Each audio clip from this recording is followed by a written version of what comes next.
Hey everyone, I hope you're excited about this new series. We're going to jump right into it and buckle up because we're going to go over everything pretty quick.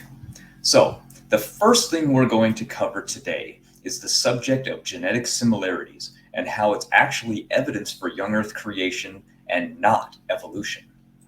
You see, genetic similarity was first predicted by young Earth creationist Henry Morse of the Institute for Creation Research, which led to the falsification of evolution right out the gate.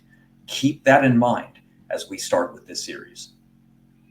Ironically, what was at first evolution's worst failure of a prediction eventually became swept under the proverbial rug and eventually started getting used as their best evidence for evolution. While today, it is their favorite argument of all. But the fact is, in 1963, evolutionist Ernest Mayr made a great prediction if evolution was true.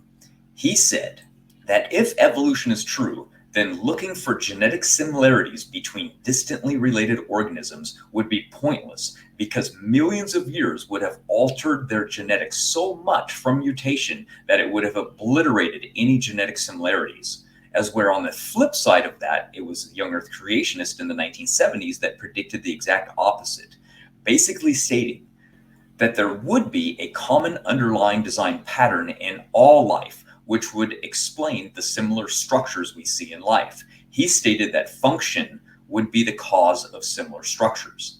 The evolutionists were shocked and amazed when they finally were able to test the genome and actually found the creationists were right in what they predicted, not only in validating evolution, but deep time in the process. Think about it. If there was one God and not many gods, then he alone would have left his signature inside the DNA of all life.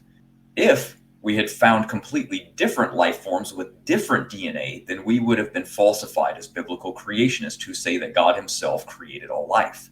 Based on these facts, young Earth creationist Dr. John Sanford had calculated Eve's mitochondrial DNA sequences based on a functional mutation-free genome, which led him to discover a well-preserved mitochondrial sequence not so far in the distant past. So this brings us to creation versus evolution, 1-0.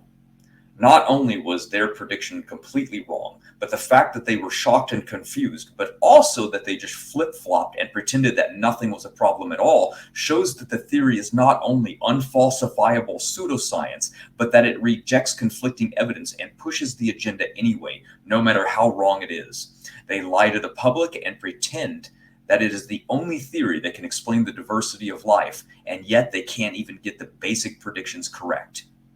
Evolution is not a theory in crisis. It was never a good theory to begin with. They make it up as they go along, and they use retrodictions and not predictions after the evidence is already in to build their fable into reality.